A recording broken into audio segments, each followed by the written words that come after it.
మా పెద్దనాన్న గారు ఏం చెప్పారంటే లైఫ్లో ఎక్స్పోజర్ ఉండాలి మనిషికి. ఎలా అయినా బతకాలంటే ఒక ఎక్స్పోజర్ ఉండాలి.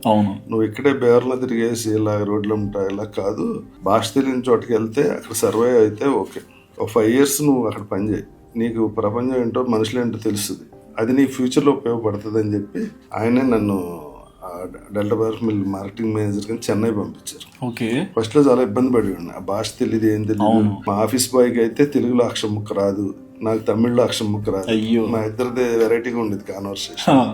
ఓ రోజు చిరాకు వచ్చి గట్టిగా కూర్చుని తమిళ్ నేర్చుకుందామని ఒక రోజు అంతా కూర్చుని నేర్చి 1 day వచ్చింది. 1 day ఎందుకంటే తమిళ్లో 18 letters ఉంటాయి.